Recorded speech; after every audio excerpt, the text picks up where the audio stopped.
This is just going to be a quick little disclaimer before I actually start the video.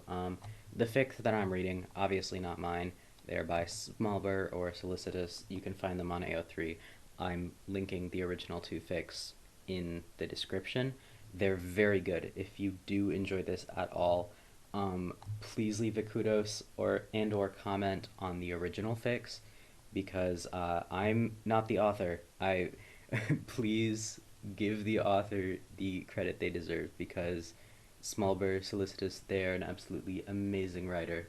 Please give them all the love they deserve. Thank you. With that out of the way, enjoy this reading. Someday, Wilbur thinks his morbid curiosity is going to get him into a bad situation. His evening had passed with relative normality, to be fair. A new band practice that left him humming with energy, pleasant conversations, a few lingering redundancies required to finally finish off the first song on a new EP. There's fewer things in the world Wilbur loves more than making music for a living, though admittedly as he left the studio and began the journey home, his limbs began to feel heavier and heavier as the week's exhaustion crept slowly into his bones. By the time he'd arrived at his flat, the sun had long since set, the UK winter bringing the fall of darkness far earlier than he would have preferred, and the cold air picking up unpleasantly at his skin, making his hairs stand on end. Running an anxious hand up and down his arm, he leans into the door a bit, sliding his key into the lock and pushing it open. The warmth of his home grants him immediate reprieve, and Wilbur sighs deeply as he shrugs off his coat and allows the feeling of it to settle over him. Long days like these have been getting to him a little more often nowadays, exhaustion seizing his mind as soon as he arrives home. After slipping off his shoes and padding quietly into the hall into his bedroom, Wilbur lets his shoulders finally drop as the lingering anxiety of socialization falls away and is replaced by the pleasant hum of warmth and comfort. It's a familiar feeling, one that sometimes sneaks upon him in moments like these where he feels safe and free from his adult responsibilities. Flopping backward onto his bed, he pulls out his phone and begins a mindless scroll through Instagram, blindly reaching out behind himself for a blanket. Wilbur knows from experience that the warmth is good in moments like these, so he rolls on his side and wraps up in the soft fabric around himself, peering up at his desk in the room when he suddenly notices the familiar shape of his stuffed orca across the room. A thrill of joy and excitement runs through him, soft and subdued, but still so pleasant it makes his brain go a little fuzzy. Wilbur finds himself smiling, pulling himself out of bed and towards his desk with far more ease than he can usually manage, and picks up the orca. All Wilbur can think of now is how soft it feels on his fingertips as he hunches over a bit and hugs the orca close to his chest, resting the softness of his cheek on the material. Everything is good and warm on nights like these. He sways in place for a moment, squishing the toy in his arms. A bit of coherent thought returns to him briefly, and he becomes distinctly aware he's been standing in the corner of his bedroom hugging a stuffed whale for several minutes, and blinks harshly. Right. Bedtime.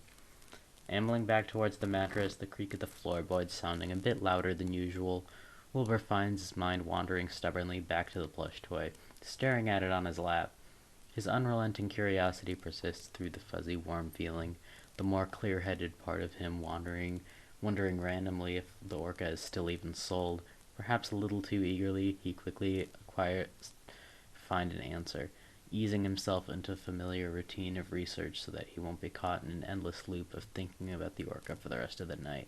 Mindless rabbit holes and Wikipedia articles are as much colorful as the soft fabric he's curled up in, and in their familiarity he lets the hyperlinks and web pages lead him wherever they choose. Then, after pages of mindless scrolling, he sees something different. It had been easy to stumble onto. In retrospect, he's surprised he hadn't heard of it sooner. The rabbit hole of obscure stuffed animals and cute plush toy mood boards leads him inevitably to Pinterest, where he stubbornly refuses to make an account despite using the website, albeit belligerently, frequenting it enough to warrant doing so. I wouldn't even use it, he reasons with himself, and then wonders why he feels a reason to even internally debate himself about this. It's not hard to be reminded, though. After a long period of browsing cutesy photographs of stuffed toys, he happens to find the cute plushies more and more frequently next to pictures of other things like baby toys, blankets, small cups, and bottles with cartoon animals printed to the sides. Blogs seemingly run by adults but with vast collections of cutesy things. And then pacifiers. Adult pacifiers, to be specific. Wilbur feels an instinctual curl of discomfort at the sight of them, but he isn't quite sure why. Distantly, he remembers seeing images that were undoubtedly far more uncomfortable in subject, much more obviously crafted to suit a distinctly adult audience. Maybe that's what this is, he ponders, confused as what got him here, but remains baffled when all of these images seem relatively innocent. Simple, innocuous photographs of cute objects, lacking any of the inappropriate implications he'd found in other images. Fuck it, some part of his brain acquires, despite the discomfort in his gut. I'm finding out what this is. He clicks one of the pacifiers, clearly not for children, what with the tiny rhinestones and intricate placement of beads adorning it. It's a bit too gaudy, he finds himself thinking, and then he wonders why he's critiquing the aesthetic of the pacifiers anywhere on his list of priorities right now. Sue him, he's just tired, it's been a long week and he's a curious guy. So, glancing down, Wilbur reads the subtitle on the image 3 times before it sinks into his brain and he recognizes a few of the terms. Toys for age regressors, the hyperlink says. Age regression. Wilbur processes this, confused, squinting suspiciously at his monitor, and working through his apprehension by sheer curiosity alone. Following the link, he finds a Tumblr blog, looking through that blog for more time than he'd care to admit. He's especially careful to assure he's not logged in as he scrolls past pastel pictures of baby toys and decorations. He finds a few websites, and he goes along and reads all of them carefully. Okay, so he was right. It's not a strange kink thing. He pauses, relieved for a moment he hasn't accidentally been browsing some highly specific and uncomfortable adult shops this entire time, and yet the apprehension still lingers in the back of his mind. It's just people feeling younger than they are, and it makes sense, too, in Wilbur's opinion, that the human mind would want to regress to a simpler time to cope with stress, so why did he still feel strange about it? He didn't think it was a bad thing. That would be rude, unnecessarily critical, perhaps even a little bigoted, Wilbur thinks, remembering the almost pleading tone that many of the websites and blogs had their posts attempting to explain the subject. This was clearly a coping mechanism that helped a lot of people dealing with really serious issues. He had no right to be judgmental, and yet the sickening sensation of discomfort lingered in Wilbur's chest, even after he's closed the tab on his phone. It's just unfamiliarity, he reasons with himself out loud. He ignores the part of his mind that immediately jumps to comment that if it sounds like he's trying to convince himself of this, and resolves for the millionth fruitless time to stop talking about it. He doesn't want to judge this unfairly, so he's clearly going to need more exposure to it, is all. Once he gets used to it, he frees himself of the guilt he feels every time his apprehension makes him click away from the websites. He won't have to worry about it at all. He keeps looking, scrolling endlessly through the adorable photographs and text posts, and feels slightly vindicated as his discomfort eases, just enough for him to cave in and make a Pinterest account. It's fine. He'll be accustomed to the harmless practice in no time, and then he won't have to worry about it anymore. Yeah, that sounds about right.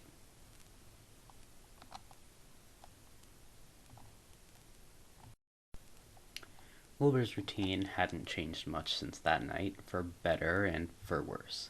He still shuffles into his flat after dark more often than not, hangs his coat by the doorway, lets the warmth of the indoors seep into his skin slowly as he relaxes into the mattress.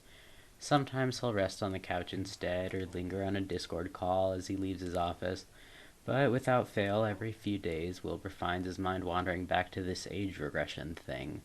It's become a habit, one he's avoided thinking too heavily about, and one that Wilbur would refuse to admit has slipped into his mind at bizarre frequency throughout the days. Recently, it's a cycle: come home, settle down, pull out his phone, and aimlessly scroll through pages filled with cute pictures of soft toys and cute, childish accessories until he feels sleep pulling at him. And, most importantly, ignore all of it when he wakes up the next morning. Tonight, the fatigue of the day catches up to him as it often does, and though he longs to hear his friends' voices, he knows he won't have the energy to be engaged in conversation. So, calling anyone is out of the question. Instead, he falls into a heap on the couch, feeling around the cushions for the TV remote, and is pleasantly surprised to open Twitch and see Phil streaming. Clicking on the thumbnail, he finds it's as comforting as any Phil's a Minecraft stream, that is, immensely, and Wilbur's eyes slip shut almost immediately. The ambience of the instrumental music and Phil's cheerful replies to the text-to-speech donations gently lull him into comfort. This is another thing that's happened with more increasing frequency. This pleasant, warm feeling that encases his mind in a fuzzy haze, making his laughs come easier and his internal monologue a bit more jumbled.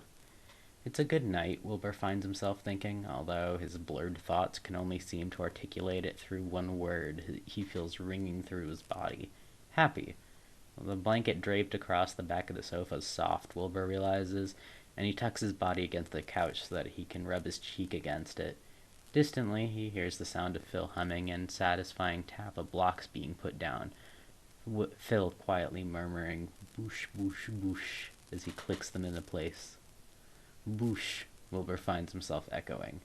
His own voice sounds strange to himself, a little too soft, a little too high-pitched. He opens his eyes blearily just a moment and squints at the brightness of the room. Ow, Wilbur whispers, turning away from the television and clinging to the soft fabric of the blanket behind him, squeezing his eyes shut and letting the fluffy texture soothe the slight anxiety bubbling in his chest. The blanket's wedged behind his body, though, and he can't pull it down any further to hold on to it. Unmistakable distress tugs at his heartstrings, and Wilbur hums quietly to soothe himself. He wants his orca. Phil's laugh chimes through the speakers in his living room, and something in his chest tightens. He thinks of the last time they got to hang out together in person, about a month ago at this point, Phil placing a reassuring hand on his shoulder, checking in on him, encasing him in a gentle hug goodbye. Squeezing his eyes shut, Wilbur's voice breaks free and he whines, frowning against the blanket as he tries uselessly to curl up in any way to make himself smaller than he really is. He feels like crying. Suddenly, his mind flickers back to his orca, then the cute plushy mood boards, the baby toys and decorated pacifiers, the posts by people longing to be cared for, to be loved and be safe and small, and shit. Breath stuttering in his chest, Wilbur's eyes snapped open, and abruptly it all falls into place. The nights of fixating, the warmth, the initial discomfort, the urge to keep coming back to it. It's not exactly a world-shattering realization. In retrospect, it kinda makes sense. This fuzziness, although more noticeable since he found out about the whole thing in the first place, has always come and gone occasionally in his life. Whether during the stress of quarantine, after a long stream, or sneaking up on him alongside the feeling of safety while in call with his friends, this has evidently been a part of him for far longer than he could have ever expected on that first night he stumbled onto the blogs about the topic. The air falls from his lungs and Wilbur slumps against the couch, willing his coherent thoughts to return to him slightly as he squints his eyes open and watches Phil fly around the screen in front of him. Hello, Dadza, Brian's text-to-speech voice begins to read out as a 9-month subscription message appears in the top right corner of his screen. Something about this message feels like a reminder, starting with the simpler term of endearment Wilbur's called Phil many times too, without much thought. 9 months, Pog. Thanks for playing block game, it says, and being the best internet father I could ask for. Also, 777 trillion. The message cuts off as Phil incredulously skips it and swears lightheartedly at the sender. And Wilbur laughs at the fond repetition of it all, finding the strange sense of longing still tight in his chest despite having forced the fuzzy feelings from earlier to dissipate. The words father figure rattled around his brain, and Wilbur throws his blankets off his body and stands up suddenly in an attempt to physically shake the thought he knows is imminent. Ignoring the rush of blood to his head and the blackness clouding his vision due to standing up so fast, Wilbur blindly reaches for the remote to turn the TV off and stumbles towards the hallway to reach his bedroom, the frustrated, helpless feeling from earlier clawing its way back into him. The press of his calloused heels against the hardwood floor feels harsher than usual. The lamp on his bedside table, usually soft and warm in its glow, now makes his eyes sting strenuously. He reaches for the orca plushie sitting on his desk by the light switch and reverts the room to darkness once more on his way to bed. Once his body finally makes contact with the mattress, he lets out a groan of relief, focused intently to try and hear his own thoughts more clearly than whenever this fog does to him. He can't manage to parse out anything other than comfy, and then quieter than still echoing dad's up, which he is eager to disregard. Belatedly, he realizes that the decision to curl up under his blankets and hug his favorite stuffed animal close to his chest is likely not helping in this venture. Even still, he remains there in bed, mind growing fuzzier again as the minutes pass, and the tension winding up from earlier seems to melt away into the mattress. This isn't much different than usual, really. The realization doesn't have to mean anything for Wilbur if he doesn't want it to. Yet, as he feels himself drifting off a bit, there's something nagging at him to lean into this. In the haze of his thoughts, he thinks about the cute baby toys, sippy cups, pacifiers, the stories of serenity and safety, and hesitantly raises the knuckle of his left thumb to his chin, just to rest there. His heart beats a little faster, and Wilbur pretends not to worry. He suddenly feels bigger, less immersed in this fuzziness, knows he'll have to wash his hands after this, and even still, his thumbnail up to his mouth, and gently press it against his lips. It feels weird. He doesn't suck on any further than the first knuckle, if only for the growing sense of self-awareness simmering to a boil within him, bringing with it the familiarity of discomfort and the albeit reasoned sensation of disgust at the feeling of having his finger being covered in saliva. The feeling of having something occupying his mouth is relaxing, though, and Wilbur knows this. He finds himself chewing at the ends of his fidget toys and biting his nails all the time as a way to soothe himself, so the discomfort in his chest throws him for a loop.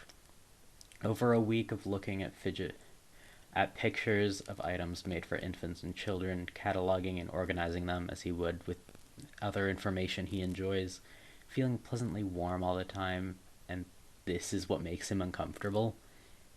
It's not like he's doing anything wrong, nor is he acting like this in front of anyone else he should be embarrassed in front of.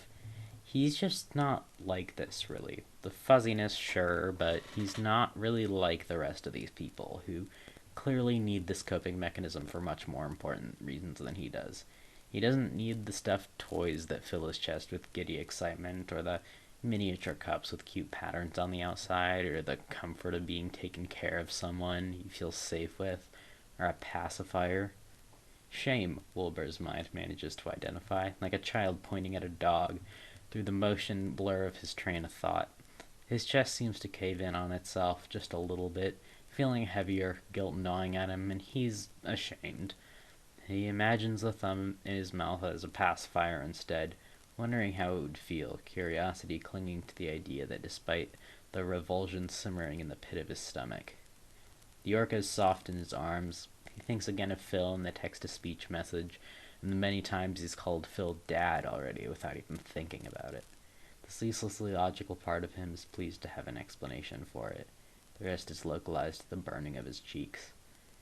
He wiggles around a bit and pats down his blanket to find his phone, opening up Twitch once more when he finds it, and letting Phil's stream continue to play, ignoring the lingering embarrassment for the sake of the heavy uncomfort feeling settling over him. Setting it aside, pressing his knuckles against his mouth, Wilbur's eyes slip shut and he exhales against his pillow, and the call of sleep becomes too great for him to deny. The call of regression, he supposes, as Wilbur tosses the term around his head, letting the rhythm of it bounce around his head against the sounds of Phil's voice, until he finally drifts off. The fuck? Regression becomes a more commonplace occurrence for Wilbur after that night. He tries to rationalize it as it comes and goes, as he does with most things. He isn't sure if this fuzziness was always so frequent and he just didn't notice. He is certain he's felt this many times before. Upset and needy after an anxiety, or subdued and clingy on call with techno while he's sick. Even still, the feeling of it now overcomes him several times a week, far more often than it used to. Idly, Wilbur wonders, fiddling with a fidget toy at his desk, if his past repression might have come back to haunt him. Suddenly, the sharp ping of a Discord notification chimes from his speakers, and he snaps his head out from where he was staring down at the colorful toy in his lap to glance up and see a screen showing his DMs. Philza, just got back home. We still chilling? Instantly, Wilbur feels a smile pulling at his lips. Shaking his head briefly to brush off the stupor of overthinking he'd fallen into, he leans forward in his chair. Took you long enough. The joystick on the fidget toy clicks back and forth rhythmically as he stares at the screen and watches Techno's icon suddenly appear in the online category of the group chat, and his hands fly to the keyboard. Technoblade, Technoblade, Technoblade. Hello. Hey, mate. The simple message makes him eager to hear Phil's voice, and he hesitates for only a few seconds before pressing the call button. The melodic ringtone plays twice before stopping, replaced by Phil's profile picture. Phil, Wilbur explains, feeling admittedly more giddy than he normally would for a simple evening Discord call. Hi, mate, Phil chimes, and it's even more pleasant than it was in text form a few moments prior. Warmth floods Wilbur's chest, and he giggles. Phil is asking how he's doing when the call pings once more. Techno, Wilbur calls out again. Hello, Techno replies, Phil and him exchanging pleasantries as Wilbur fidgeting intently and listening to them talk. It's like this sometimes. He gets very excited to call, but when it comes time to actually talk, it's as though all the energy and motivation has somehow left him. And so he sits there quietly and lets their voices calm him, only chiming in when he gets especially enthused about a topic. Belatedly, he recalls the wordlessness and scrambled state of thoughts that comes with the fog of regression. Wilbur blinks several times and tries to focus. Where's the child, he asks, unsure if he's interrupting. Phil hums. Dunno, he said he'd be on, though. Lame, Techno jeers. Imagine being late. I wouldn't know anything about that. Phil laughs. Phil has a nice laugh. Familiar, Wilbur thinks, and sits idly as his brain fixates on the word's Latin root. I think you're perfectly punctual, Technoblade, he remarks sincerely. Thank you, Wilbur. With a final ping, Tommy's profile picture suddenly appears with a green circle around it, his loud microphone drowning out any possible further conversation. Hello? Tommy, what the fuck? Phil scolds, and Wilbur can imagine him reeling back in his seat from the loud noise as Techno laughs. Hi, Tommy, Wilbur finds himself calling out, and even as he says it, he knows his voice sounds a little childish, a little too eager, the pitch and tone atypical. He knows this, and he knows he should take a moment to try and clear the fog in his head, but it's just so easy with everyone here, because he's safe, and he's cared for, and hell, he's already used to acting like this on call before he was aware, so it really shouldn't be that big of a deal. He finds the feeling of it a little relieving, honestly, the fact that he feels comfortable enough around his friends to let himself slip slightly, albeit in secret. Wilbur wasn't even sure if this feeling he got was real enough to sneak up on him like this, convinced it must be something he'd contrived for, attention. He admits that flagellating train of thought wasn't among his most logical. Hello, Wilbur, how are you? Besides, Wilbur thinks, logically he knows that he can pull himself out of this space if he really needs to. He does all the time, now shuffling from the kitchen with his orca to make a snack for his younger mind, or even managing to stand up after laying with his blankie and chewing on his hoodie strings for so long that his stressful thoughts faded almost entirely, if only briefly enough so that he could raise himself up on shaky knees later on. He has this under control. I'm good, Wilbur responds, like a normal person. And then, you were late. Tommy scoffs, offended, and Phil erupts into barely contained laughter. I was not, Tommy insists. Maybe the rest of you were just early. You ever think of that? I'm just living in the present in a world of future livers. No, replies Wilbur. I hadn't thought of that, actually. Well, Tommy says, and then stops, as though that classifies as a response. 'Cause it's stupid, Wilbur adds, just to cause problems, and because the way Tommy sputters and Phil continues to laugh makes him feel like he's on the outside of a beautiful day and there's sunshine on his skin. Tommy cycles through a few insults, most of which include the word bitch, with Phil calling out boys in the background, making Wilbur feel giddy. Tommy complains, I would never call you stupid, Wilbur. You're hurting me. Am I? Wilbur asked sardonically. You're like a brother to me, Tommy tells him for no apparent reason. The warm feeling in Wilbur's chest inches its way up his spine and towards his brain, and unlike the normal that was his life a few weeks prior, he's now viscerally aware of it all as it's happening. The lamplight on his desk makes his wall pale glow shades. His pale walls glow shades of orange and yellow, casting gentle shadows across the room, and the call swirls with fondness and laughter in the background. His ceiling fan spins nearly silently, his curtains swaying out the corner of his eyes, and Wilbur hums in response, unable to think of anything to say. He shifts a bit in his seat and resigns himself to the growing fuzziness in his head for the rest of the night, if only for the sake of not disrupting the pleasant ambiance of it all. Will? Pulled out of the fugue abruptly, Wilbur sits in his chair again. Yeah? Tommy sighs as though relieved. Geez, how long had he been lost in thought? We thought you might have actually started crying this time, Techno says, not mirthlessly. Wilbur lets himself laugh a little bit, feeling suddenly like this conversation is out of his depth. He preens at the attention being on him, not unhappy about it, but the pressure to be cool and funny and whatever else he's constructed others to believe as Wilbur remains a bit too much for the younger headspace he's beginning to slip into. Careful what you wish for, Wilbur replies ominously, voice strained. There's a moment of silence, but ultimately no one presses him on it, and Wilbur finds himself grateful through the haze as the mindless chatter picks up once more. Heaving a breath, Wilbur runs a hand through his hair, fluffing it up a bit for nobody's sake but his own. He sees his own reflection in the dark parts of his computer screen and refocuses his eyes to make it go away. Someone playing Minecraft appears on his screen, an inevitability of nights like these, and Phil is then attempting to demonstrate a minor change made to elytra durability in a new snapshot. At least that's what he said he's doing, but at this point Wilbur can barely understand what half those words mean anymore. It takes only a minute and a half for Tommy to interrupt, demanding an IP address so they can play together. It's a single-player world. What are you talking about? Find a way, Phil. Techno interjects, probably because he wants to play Minecraft too, but won't admit it. You know, we do have servers for moments like these. Several, actually. Phil acquiesces nearly instantly at the suggestion from Techno, earning excited cheers and clapping.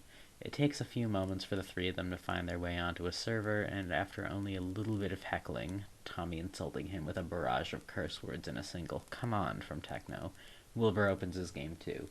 He's in survival mode when he joins, with 6 sticks and a piece of bread in his inventory. He forgets he has command permissions. Phil, he whines, can I have an elytra? Where? Oh, there you are. Sure, you can just give yourself one though, mate. Phil's Minecraft character drifts to a landing in front of him, and he hears typing on the other end. If it's from you, maybe I'll be better at it, Wilbur states. And then, before he can feel embarrassed, I want to be just like you. Aw, Phil coos, sincerity in his tone. Here you go, son.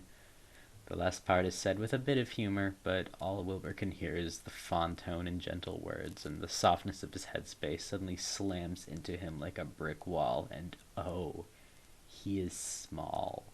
Smaller than he usually gets on his own. It almost makes him dizzy with the force of it, and he has to rest his free hand flat on his desk to avoid letting it drift towards his mouth. His cheeks burn red, and he presses his cool fingertips against them in an attempt to soothe the physical remnants of his embarrassment. Alas, his brain will do anything to work against him, and the sensation of something pressing against his cheek just reminds him of his stuffed orca, and all the way it feels when he gets like this. He glances back at his bed behind him where it lays, and feels a bit sad seeing it all by its lonesome, so he caves and rolls his chair back to go grab it. Someone's calling his name on the voice channel. The hum of anxiety about being small in front of his friends like this is ironically quelled by the feeling of the toy in his hands, and he slides in his chair back to his desk and he presses it close so it brushes his cheek. It's funny how some part of him was so sure that this headspace couldn't possibly be real for him. It seems to be for other people. He was convinced he was making it all up. It just didn't seem like something someone like him would have to do, should be allowed to do. He's not like all the others, doesn't have any substantial trauma, nothing he would call especially traumatic. Wilbur's just a guy with some anxiety issues, isn't he? Sure, there's pressure in his career, but he knows the privileges and joy he's gotten from his work far outweigh any of the stress it gives him. He just doesn't think he deserves it. This peace, this safety, it's not for him. Will, you doing alright, mate? Wilbur hums. I'm okay, he says, peering down at the stuffed toy in his hands. He squishes it and exhales carefully, feeling a little helpless all of a sudden. Had to get something. I'm better now. The call is quieter than it was before. Okay, Phil says, voice gentle. You had a glass of water recently? Wilbur shakes his head and makes a noise of disagreement. Phil hums back, and he feels overcome with gratitude and attachment. How about that, yeah? Go get some water, mate, Phil encourages. He's not very thirsty, admittedly, but if it'll make Phil continue to talk to him softly and kindly like this, he'd do anything. Okay, Wilbur responds and pulls his earbuds from his ears. He grips the orca plushie with both hands, steeling himself briefly before pushing himself upwards to rise unsteadily to his feet. The ground is further away than he remembers it, even while hunching over a bit and leaning his side against the wall. But he's fine. He can think a little clearer, and he harnesses this moment of clarity to take a few steps out of his bedroom and into the hallway.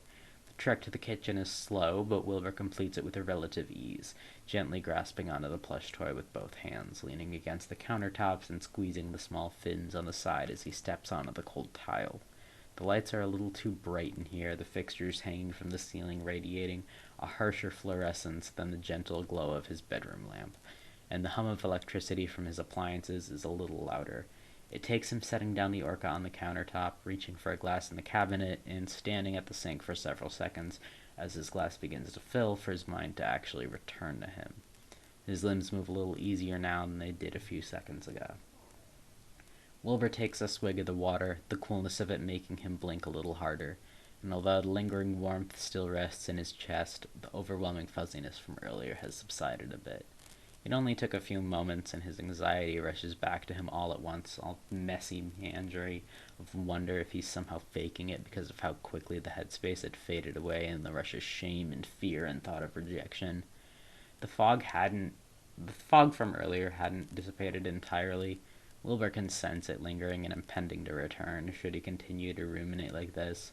But he can control it, and he should, he thinks, guilt stabbing him at the thought of forcing his friends to take care of him in a state like this.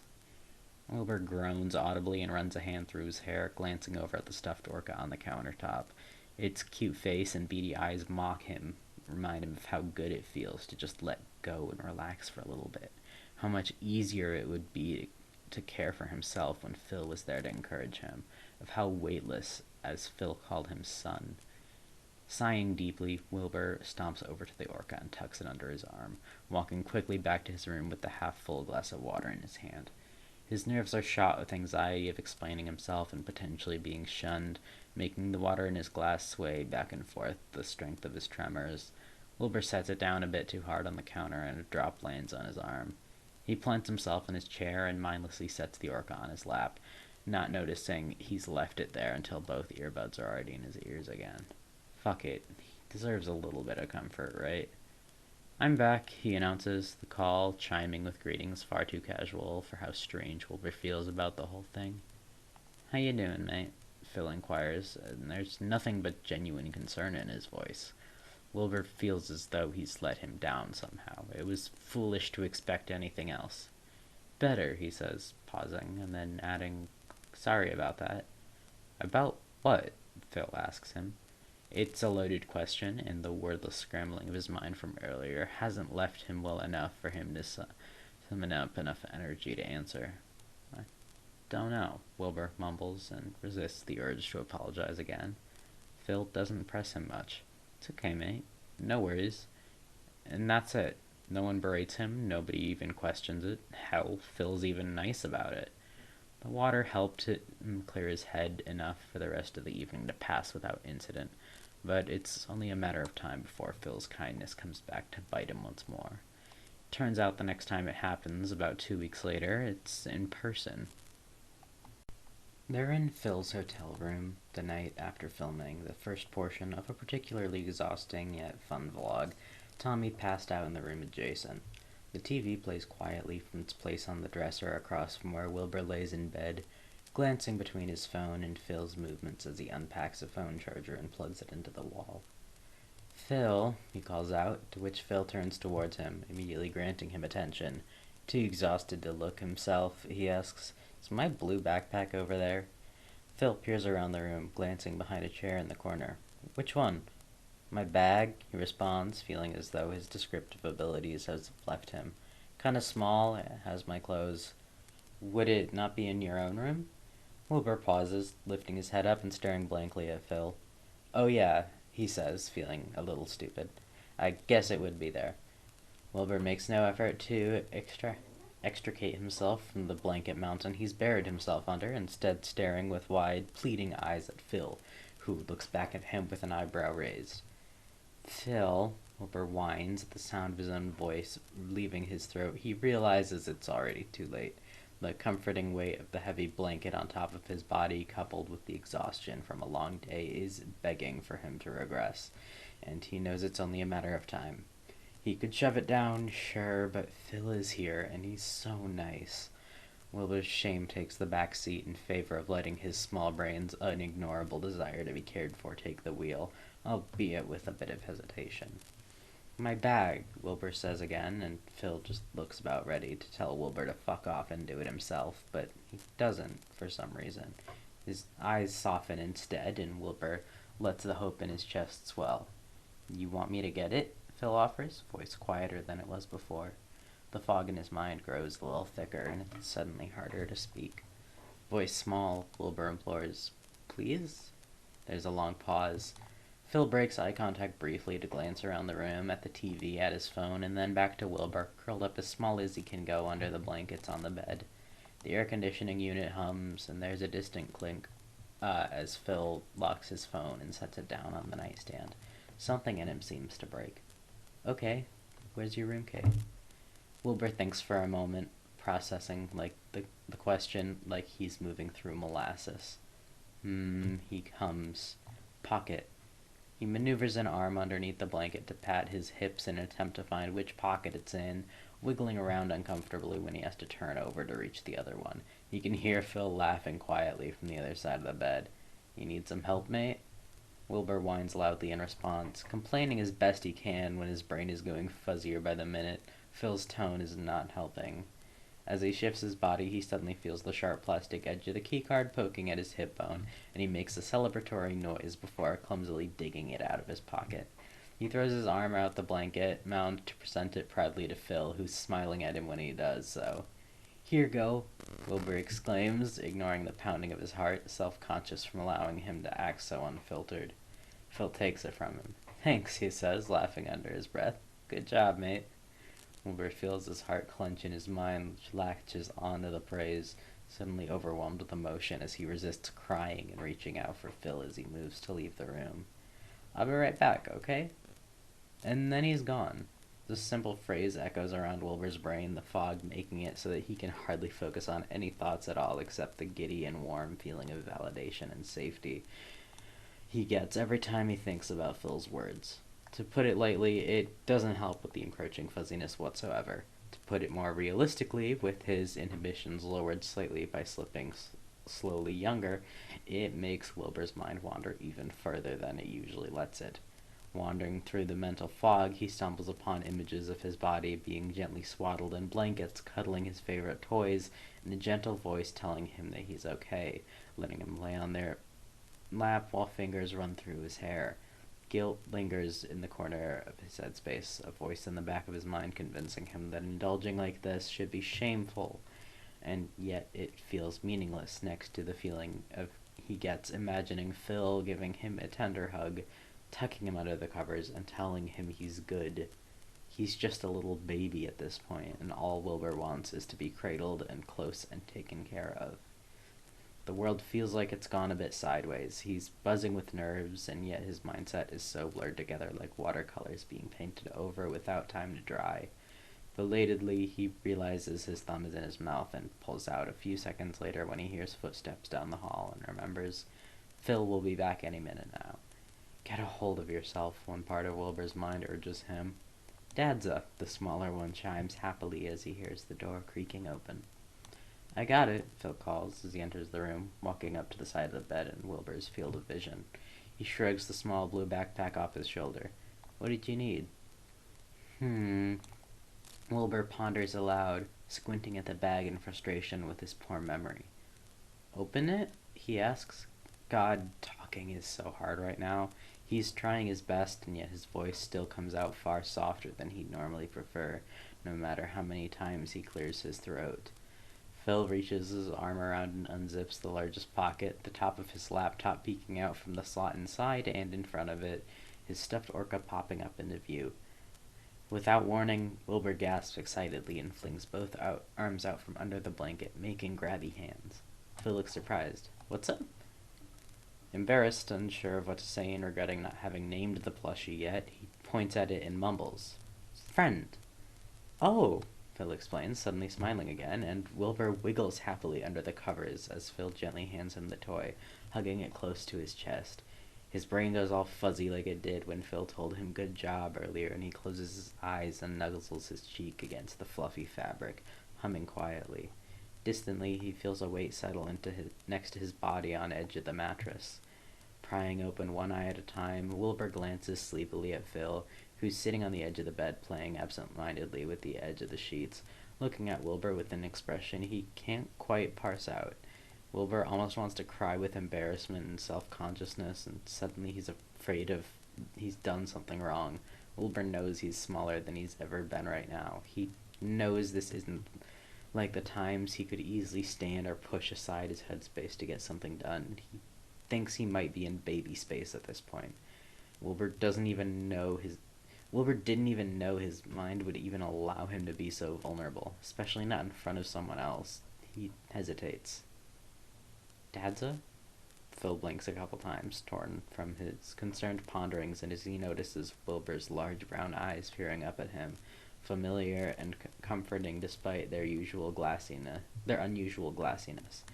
His expression shifts, the harsh lines of his furrowed brow smoothing out. Wilbur smiles up at him. Hey, Will, Phil responds, nearly a whisper. The softness of it all makes Wilbur melt into his pillow, sleepiness pulling at him.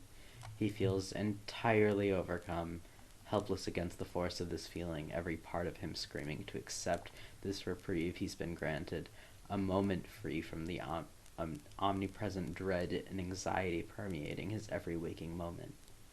How you doing, mate? Wilbur squishes his face against his orca again and whimpers, sleepy. Aw, Phil coos, a little teasing and a lot fond, and tentatively reaches a hand to ruffle Wilbur's hair. Wilbur's cheeks hurt from smiling. You can go to bed then. It's okay. It's okay, Wilbur repeats back. Of course. Wilbur lets his eyes slip shut briefly as Phil rests a firm hand on his shoulder, patting him on the bicep and staying there, watching him attentively.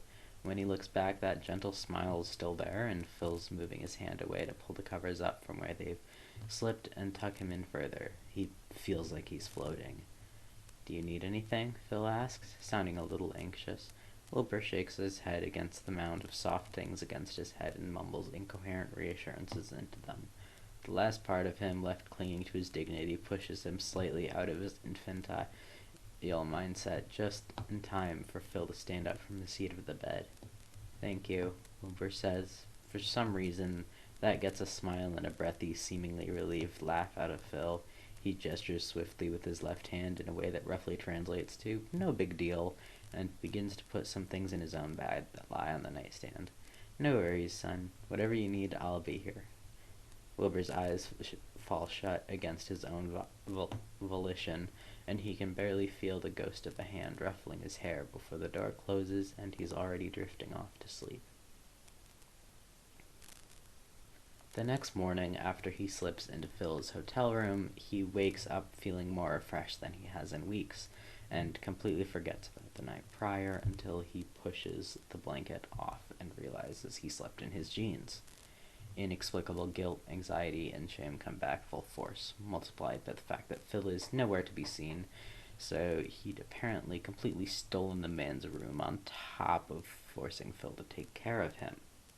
Halfway to the elevator, feeling exceptionally sorry for himself, someone yells his name down the hallway, and Wilbur jerks to attention. Running far too quickly and waving far too energetically for 10 in the morning, Tommy comes barreling towards him from the other end of the hallway. Jesus Christ, man, Wilbur exhales as Tommy runs up and clings to his arm, pulling him towards the elevator. The hell's got you so excited? Finishing the vlog today, Tommy says, passing the elevator button and bouncing eagerly in place as they wait. Also, Phil's just texted me that they have unlimited pancakes at the breakfast buffet. Wilbur snorts. Of course that was your motive. Bitch, Tommy says simply. The elevator dings and slides open. Wait, Wilbur starts, suddenly feeling apprehensive again. You said Phil's down at the buffet already? Yeah, Tommy replies, and then glares up at him with a suspicious expression. Why? You scared of Phil's in Minecraft all of a sudden? Screw this child and his eerie levels of perception. Wilbur briefly laments ever letting Tommy know him so well, and considers leaping from a window to spare him the embarrassment from swallowing him whole. No, Wilbur lies. Tommy chatters at him, a fact for which Wilbur is grateful, partially because he knows that Tommy's doing it to try and soothe whatever nerve he's picked up from Wilbur, and partially because he does love the kid and hearing his familiar ramblings is admittedly relaxing. He continues talking all the way to the dining area, a large room with shimmering lights hanging from the ceiling, and an ostrich slightly ugly wallpaper. Tommy points him in the direction of the plates, and they stand side by side as they get breakfast. Some part of Wilbur knows that patience and slowness is for his sake. Any other day the kid would be running circles around him. When they turn the corner, they catch sight of a waving Phil from a small round table. He has a half-eaten omelet in front of him and a smile on his face. Phil, Tommy calls out excitedly, dropping himself in the seat adjacent to Phil's, leaving Wilbur to be seated directly across from him. Wilbur can't bear to make the eye contact. Hey, Will, Phil greets him, sounding oddly normal. Wilbur glances at him tentatively, waiting for the disgust or hesitance to show in his face, but it never does. Instead, Phil asks, You feeling better, mate? He can feel Tommy's inquisitive gaze burning into the side of his head, and his heart stutters a bit. Yeah, Wilbur nods. After an uncomfortable pause, Tommy, bless his heart, changes the subject and starts badgering Phil about his breakfast choices for the next 5 minutes or so, while Wilbur tries to catch his breath. Maybe he should tell him? He just feels so guilty making Phil worry when he doesn't need to, especially when he knows this will surely happen again at this rate. Phil deserves to at least know, and yet Wilbur doesn't even know where to start. Does he just start from the beginning? Describe the late nights of weird internet searches and rabbit holes, the blogs and articles and pictures on Pinterest? Does he jump right into defining what age regression even is? Would Phil have heard of it somehow? Would he think it's strange or have unpleasant associations with it? What if Phil just doesn't believe him that it's a real thing? What if he judges him? Wilbur thinks back to that night on call where Phil had gently asked him how he was doing and brushed off any attempts Wilbur had to make an apology. He thinks of the gentle hand in his hair as he drifted off to sleep last night. Maybe he should have a little more faith. Wilbur observes Tommy and Phil chatting lightheartedly for a good while longer, their voices cheerful against the background noise of plates clattering and some pop music playing over the speakers. Wilbur's just starting to relax into his uncomfortable plastic chair when Tommy finishes his plate and stands up abruptly, rushing to get more pancakes before the buffet closes.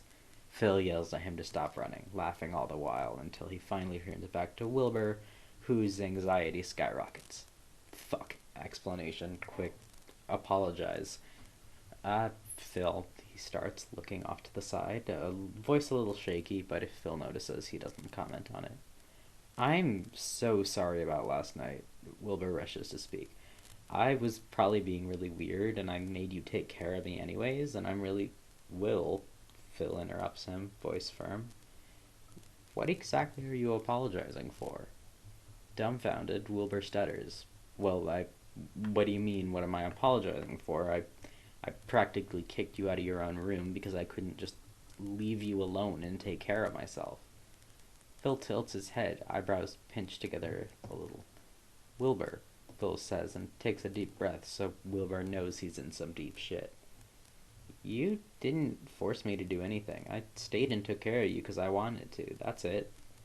But Nope, Phil ignores him. I don't care about the room either. You gave me the key to yours, so I slept there.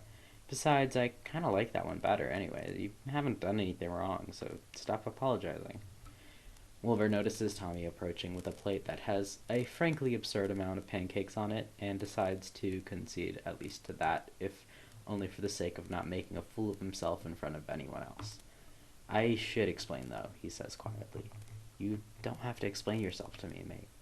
Tommy sets his plate down, but clearly picks up on whatever weird atmosphere is happening at the table, so he remains blissfully silent as he sits down. Wilbur can tell he's resisting the urge to stare immensely, and he feels a wave of fondness bubble up in him. No, Wilbur shakes his head.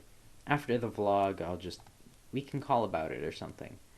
Phil pauses, seemingly contemplating whether he needs to scold him anymore for being too hard on himself, but eventually decides against it and sits back in his chair. Okay. Wilbur has walked past the coffee stain on his bedroom carpet 36 times in the past 10 minutes. He's starting to think he will see it in his dreams. Hey Phil, he mutters to himself. It's kind of weird, but there's this thing I do where... No, too casual. Why would he announce it as weird off the bat? Anyway, isn't that just encouraging Phil to find it weird? There's this coping mechanism that helps me deal with anxiety. God, that's so clinical. It's just Phil, for God's sake. He doesn't need to pull out the DSM. I just wanted to explain myself the other night, he reasons to himself, and it sounds casual enough. He paces to the corner of the room again and pivots to turn around, met with the same brown stain, which he steps carefully over for the 37th time. His computer screen mocks him as he passes by his desk, open to his DMs with Phil, where they've agreed to call about 5 minutes from now. I'm an age regressor, Wilbur breathes out, anxiety making his stomach turn, horrible dread rising up in his throat. I age regress. I do something called age regression. Wilbur hadn't even said these things out loud to himself before, let alone anyone else. His voice is already shaking, and there's no one on call yet. Wilbur keels over for a moment, kneeling on the rough carpet and staring at the coffee stain, which has somehow ended up right in front of him again. He exhales shakily, pressing a hand against his chest to feel the rapid pounding, and tries desperately to not convince himself he's having a heart attack. Fuck. It's only Phil. He doesn't know why he's so terrified. He tries a breathing exercise, but 2 breaths in, he ends up coughing and gives up. Wilbur closes his eyes and pulls at the fabric of his sweater, running his other hand across the carpet over and over again. He rocks back and forth on the balls of his feet. A few seconds pass, and another stab of anxiety hits him. He jerks his head back to see 8:58 p.m. on his computer's monitor, 2 minutes until they're supposed to call. He lets out another haggard breath before pushing himself off the ground and immediately collapsing onto his desk chair. It's fine, he tries to repeat in his mind. It's only Phil. Phil would never judge you. And then, because the fight or flight part of his brain won't stop agonizing, Phil would never hurt you. You aren't dying. You're safe. The plush orca sits in his desk in front of him, tucked behind his monitor, and Wilbur reaches out a hand to pet it, but refuses the urge to pull it close to his chest. He needs to be big for this. He can't risk slipping whatsoever. His computer pings. You still want to call, mate? I'm good whenever you are. Deep breath. He glances at the Word document he has open in the background, half finished but still full of at least a dozen conversation starters and bullet points about regression. It's reassuring, even though Wilbur's sure he won't use most of it. He shifts side to side in his seat and breathes until he can hold his hand steady enough to use his keyboard. He can do this. Yeah, I'm good. The Discord ringtone chimes out not 30 seconds later. Wilbur takes a deep breath and answers it. Hey mate, Phil greets, and Wilbur instantly feels his shoulder drop from where they were holding tension. It's always so much easier with Phil here. He almost forgets why he was so scared. Almost. What did you want to talk about? The sharp stab of fear returns, knocking the wind out of him for a moment. It's familiar and it hurts him. Feels like he's being eaten away from the inside out. But it's him, it's his reality, so he breathes through it. Wilbur starts eloquently. He feels like he's not getting enough oxygen to get a word out, but forces himself to continue anyway. I'm, shit, sorry. I'm really nervous, Wilbur stammers. Shit, you sound it, mate. Are you okay? He breathes again, adamantly ignoring the sunspot of hypochondriasis burned into the backs of his eyelids. It's telling him he needs his inhaler. I'm fine. It's only Phil. Are you sure? No, you don't need to tell me anything if you aren't ready. God bless Sol and his infinite patience and understanding. Despite the adrenaline running through his veins trying to convince him he's about to die, he's reminded that Phil is one of the people he trusts most in the entire world. This is a friend. Hell, this is family. Phil stays quiet for a few moments while Wilbur breathes deeply. It's okay, I just wanted to explain something, Wilbur says, feeling proud when his voice is far less shaky than he expected it to be. About the other night? Wilbur pulls his fidget cube out of his pocket and twiddles with the joystick back and forth. Yeah. Okay, Phil says, and goes quiet, giving him space to gather his thoughts. Glancing at the Word document, skimming over the ideas he'd hastily written out a few hours prior, he gathers himself one more time and tries not to let his voice get stuck in his throat. It's now or never. Yeah, so, that whole thing. Yes, nailing it. So good at words with Wilbur, he internally condescends himself. So that wasn't just me being sleepy. I mean, I was sleepy, but that wasn't why I was acting weird. I didn't find it weird, Phil interjects, and Wilbur goes blank. I mean, it was different than you usually were, but it wasn't weird or anything, just you. Just him. Christ, his shame is beating him with a wooden stick, chased into the woods from whence it came, thanks to Phil. What in the hell is he so strung up about? Thank you, Phil, Wilbur replies, genuine. Words feel a little easier, he braces himself. Well, it's a thing I do, a headspace I get into. Inhale. The technical term is age regression. Have you heard of that? Exhale. He said it. He said it. He said it. There's a heavy pause, and then Phil replies carefully. I might have heard of it before. I'm not really sure. Could you explain it to me? Wilbur takes another deep breath, his hands shaking as he shifts in his chair and repeatedly presses a button on the fidget toy in his hand. Explanations. This he can do. He prepared for this. Wilbur glances at the document. Right. Well, you know how I struggle with anxiety? Phil sounds a little confused at the change of subject, but hums out an affirmative regardless.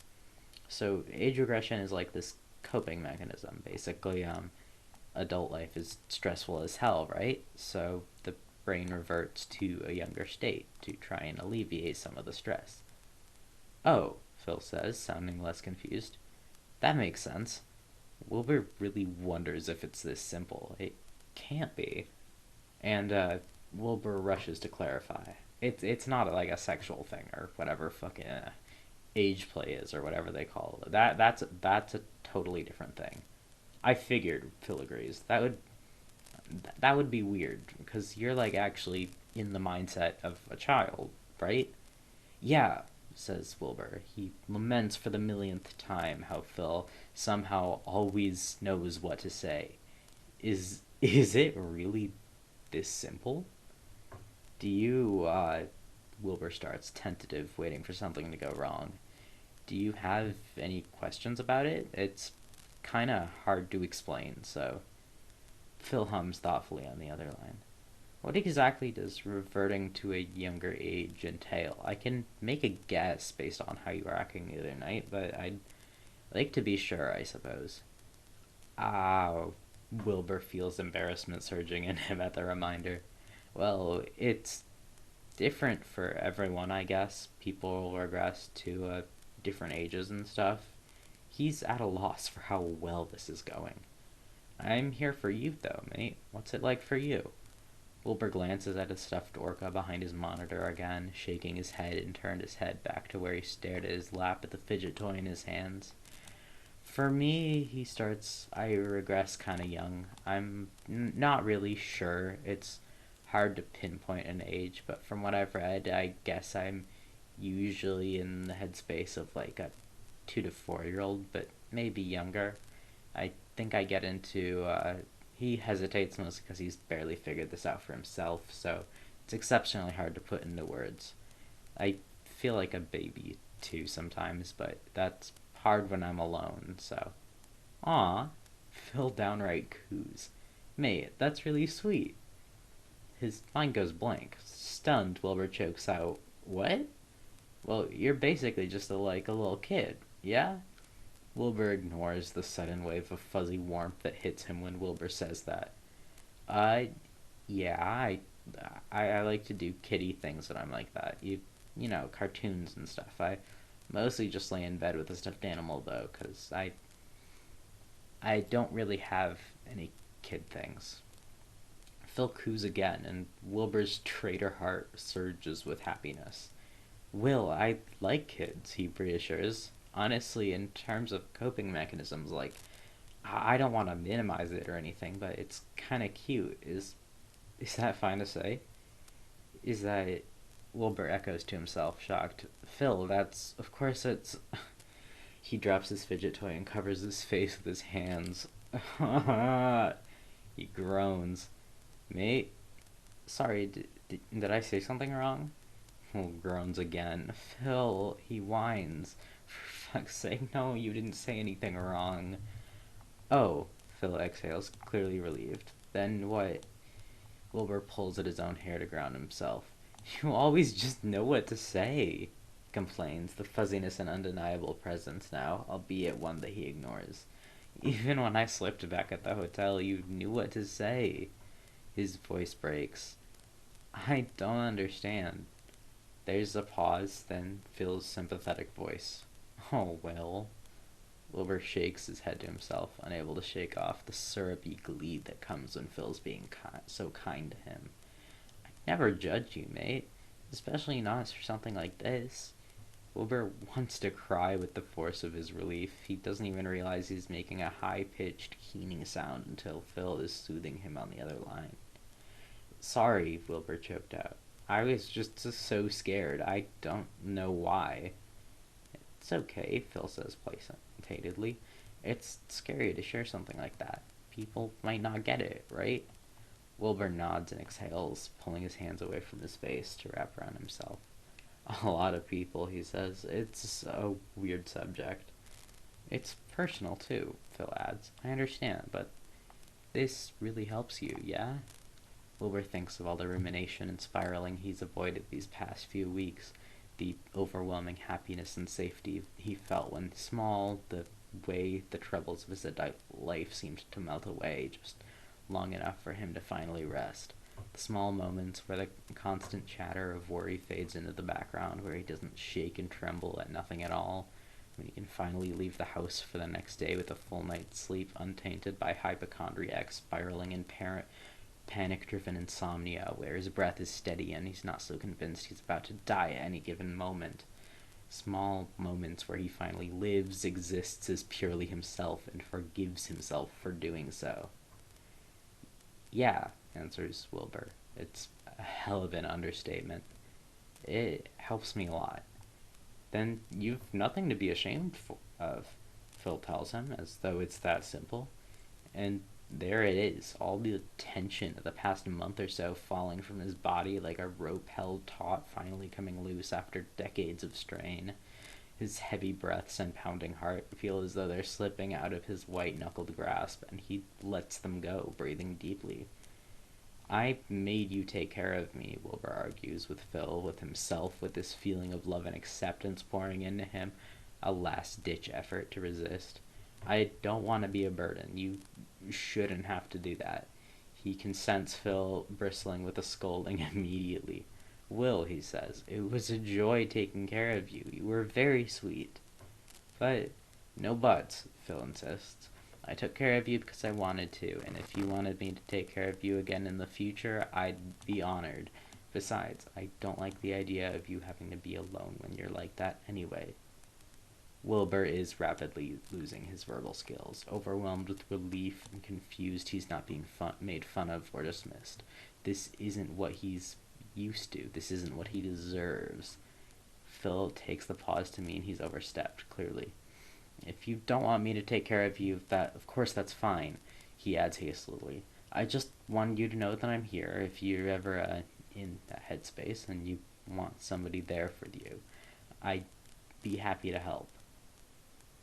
There's a long silence then, and Wilbur lets the words soak in his brain. He pulls the orca down from its place on the desk and hugs it, listening to Phil's occasional keyboard tapping at the background noise of his own ceiling fan whirring. Small, Wilbur tentatively adds. And Wilbur repeats, small. The headspace, that's what I call it, feeling small. He pauses, or regressed if you want to get technical. Ah, I see. Phil hums. Noted. I'm probably going to try to do some research on this just to make sure I understand. Is that fine? Yeah, Wilbur responds mindlessly. Then he realizes what Phil's asked. Hastily, he adds, I'll send you an article to start, because it's kind of hard to find good information about this sort of thing online. Just be careful. Okay, Phil says, and then after a moment of thought asks, where did you find all your information? Wilbur laughs. He isn't sure why, probably because all those nights of going down rabbit holes have come full circle again. Honestly, besides the few good articles, mostly Tumblr.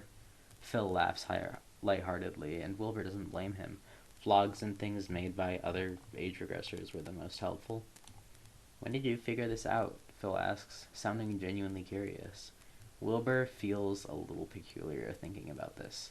I've been regressing for a long time in retrospect, but I only learned all the technical stuff like 2 months ago. Processing things about himself normally takes a bit longer for him, nevertheless, getting to the point where he can share it with someone else. It's not like this was technically an issue to process, though. It helps him, so he's leaned into it, he supposes. He still feels guilty and uncomfortable with it, as he did day one sometimes, though. Interesting, Phil comments. Wilbur guesses it is. The call drifts into a comfortable silence, only the sound of a ping as Wilbur sends an article to Phil, and the ambiance of Phil typing for long after. Wilbur tentatively asks about Phil's plan for the new year, and they chat idly about streams and vlogs and travel plans. Wilbur speaks longingly of a trip to Norway, and Phil muses about what to do for his upcoming wedding anniversary. The plush orca is soft and secure in Wilbur's arms, and Phil's voice is soft and kind in his headphones. He has a slight headache pushing at his temples, probably a consequence of the anxiety attack he just had, but the tension in his body contributing to it has long since passed. Wilbur writing out his hands and watching Wilbur wrings out his hands and watches Phil's profile picture light up green every so often. The gentle pull of regression calls him. Wilbur isn't sure if he'll be able to slip very much after forcing himself to be big tonight, but he lets the soft comfort drag him along anyway, allows himself to simply be without overthinking it. He is safe after all the agonizing and crippling panic, he's safe. Intermittently, Phil asks him about a website he's on, part of an article about regression, and he's so casual about it, Wilbur can almost think of this as normal. Comfortable, even. Comfortable knowing that he's shown Phil this vulnerable part of himself and was accepted without hesitation. Comfortable with the fact that the most tender part of himself are cradled gently by those he cares about most.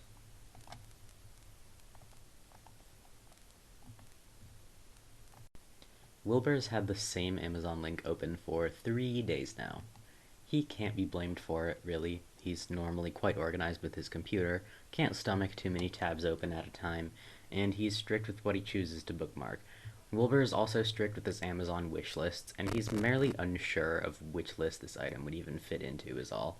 If he feels a bit shameful, suddenly paranoid of someone looking over his shoulder, then that's between him and the omnipresent webpage. He'll admit it, he's a little ashamed to have been looking at the same pacifier for 3 days now. It's not his proudest moment. Phil would scold him for that, but what he doesn't know can't hurt him.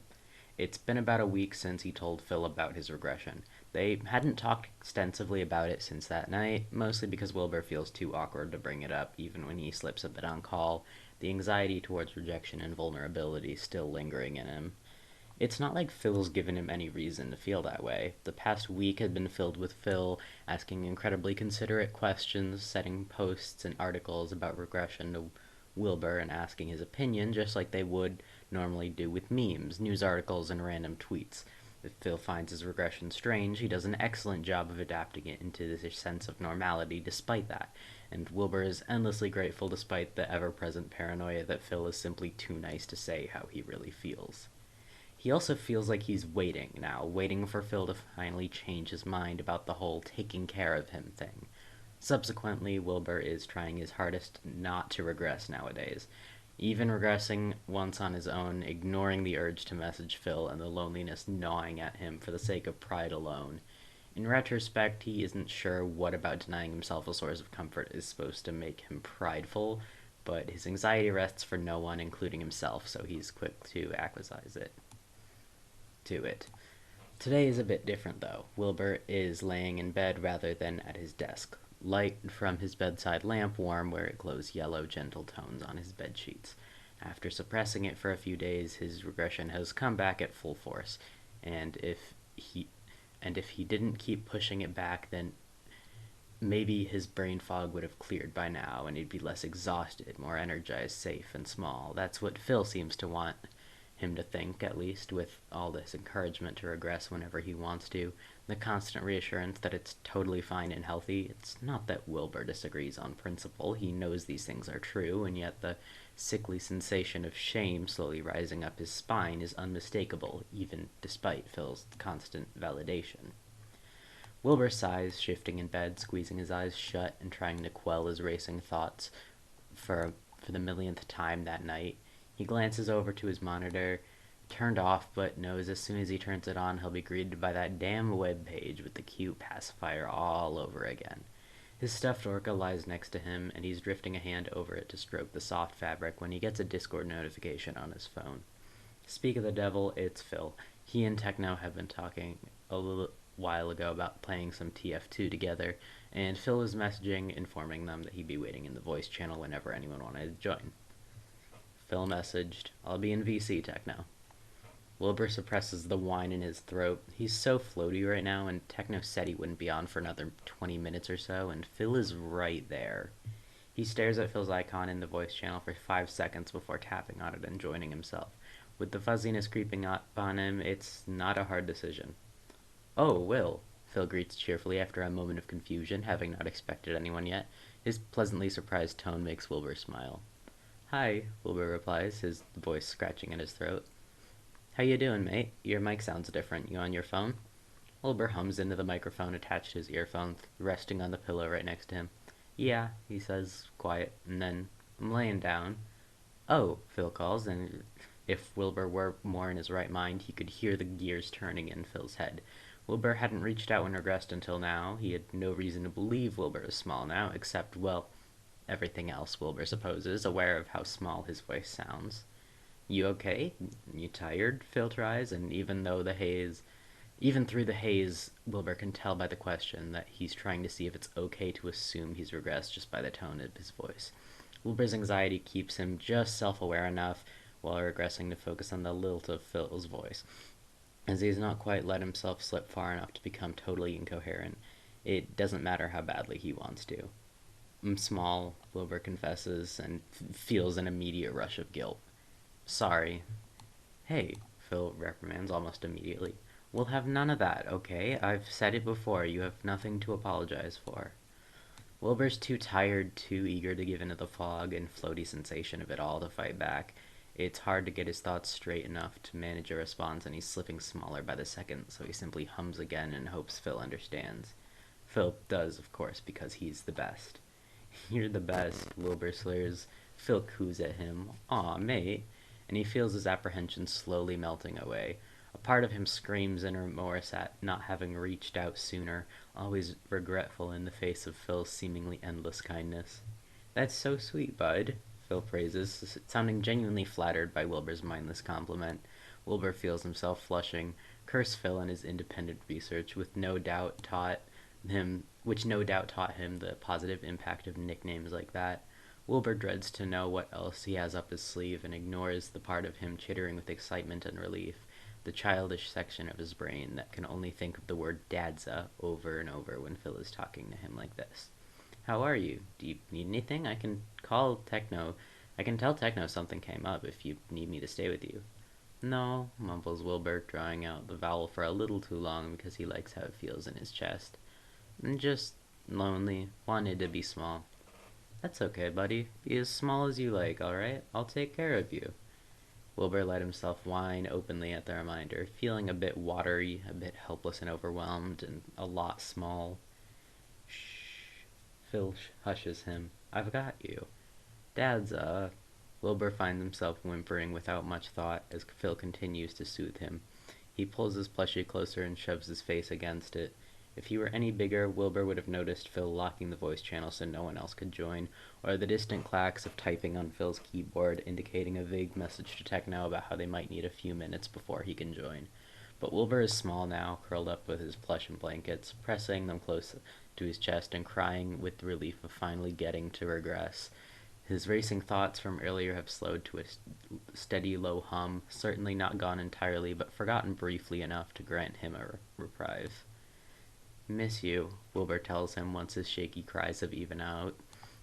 It would have been true had he told him while big or small, but either way, the earnesty of it makes Phil coo again. Aw, I miss you too, Will. I'm sorry I can't be there. It's okay, Wilbur reassures, though he can't tell who he's trying to reassure at this point. Do you have anything that might make you feel a bit better? You got your orca and blanket, maybe? Yeah, answers Wilbur, who suddenly becomes aware that he doesn't really have anything else. All his water bottles are tall, his sheets colored darkly, his closet barren. He has nothing to help him act as small as he feels. He curls his knees close to his chest, presses the knuckle of his thumb against his lower lip, and thinks about the soft toys, cute cups, and pacifiers. God, that stupid Amazon link he's had open for 3 days still looms over him. He's trying to convince himself he didn't want it. Thought that if he kept it there long enough, he'd eventually lose interest. He never realized it until now how curious he was, how badly he wanted something like that to comfort him. I don't have anything else, though, Wilbur complains. You mean like things for kids? Phil inquires. Wilbur hums an affirmative. Hesitantly, Phil asks, Did you want to get some? Wilbur blinks at his phone, not quite surprised but flattered nonetheless, always a little baffled by how easily Phil goes along with these things. Being tolerated is one thing, accepted another, but to be encouraged for Phil to engage with him like this, he feels a little dizzy. He thinks of the website with the pacifier. Maybe, Wilbur lies, embarrassed. Maybe, Phil echoes, a little teasing. Okay, but I think you deserve something nice, kiddo. If you wanted to get anything for when you're small, that would be fine, you know? Wilbur pauses and then blurts out, I want a passy. Oh god, if he wasn't embarrassed before, he definitely is now. Wilbur shoves his face into the pillow and tries to tune out Phil's soft reassurances. His heart pounds. Hey, that's great. That's okay. It's great. Is it? Wilbur keens. Once you're bigger, we can pick some stuff out, okay? Does that sound nice? Wilbur groans into his pillow, nodding, feeling too humiliated and vulnerable to deny anything. He chokes out a thanks before pulling the blanket over his head and relishing that no one can see him like this right now. Of course, Phil says. Wilbur exhales and runs a hand through his messy hair, his fingers catching slightly. They rest in idle silence for a few moments before Phil asks him gently how he's doing, sounding pleased when Wilbur responds with better. Phil doesn't push him to talk much further than that, which he's grateful for. It's something Phil does when Wilbur's big, too. Heeds to Wilbur's natural tendency to go quiet for long periods of time, never comments on it or insists he speak more like Wilbur remembers his parents and classmates doing when he was younger. He'll check in on occasion, as most of his friends tend to do, but never with any intentions to make him talk any more than he wants. It's an overwhelming relief, especially now when his brain is so jumbled and fuzzy, he's not sure he could string together a complex sentence if he tried. Is Techno gonna join? He asked after about 5 minutes of squishing his face against his orca and wiggling back and forth under the blankets in a soothing repetitive motion. Oh, do you still want him to? Phil sounded surprised. I like Technoblade, Wilbur states very matter-of-factly, sounding out each syllable of his name carefully. I know, bud. Me too. You're okay with him being here while you're small? Do you want me to explain anything to him? Uh, Wilbur muses. He really just wants to see Technoblade. Under the warmth of Phil's validation, he can't really see a way where Techno would react badly to this side of him. They're close friends, and he's a nice guy, smart too. It's okay. Tell him I'm, yeah, not normal me. Okay, Phil responds simply, soft around the edges, and the background noise of typing resumes. A moment later, the call pings. Hello, greets Technoblade. Wilbur feels a surge of happiness. Hiya, mate. Sorry for the delay, chimes Phil, followed by a tiny hi from Wilbur. No worries, no worries. Gotta make sure our Wilbur's taken care of, right? Wilbur's cheeks go a little pink and he giggles. He's not sure how much Phil actually told Techno, but it was certainly enough for him to be acting like this. Our Wilbur bounces around in Wilbur's head like a DVD player's idle screen menu on those huge boxy televisions they had when he was a kid, except the logo always hit the corner just right and he can't look away. Or something like that. Right, Phil agrees, sounding suddenly overjoyed. Wilbur isn't sure why, but his happiness is infectious, and it makes him feel warm all over. He's so preoccupied with the happy, fuzzy feeling spreading through him and petting his stuffed Orga's head that he doesn't notice Phil and Techno start to play their game together, chatting about strategy and laughing amongst themselves. Do you want to watch the game, bud? Phil asks him a little while in. It's okay, Wilbur says. I'm sleepy. Phil awes. Maybe it's bedtime then, he suggests, which makes Wilbur feel a little sad. He wants to hear Dad's and Techno's voices. He's having so much fun, he doesn't want to go. Can I stay? He asks, quiet and small. There's a pause, and Phil answers tenderly. Of course you can stay, kiddo.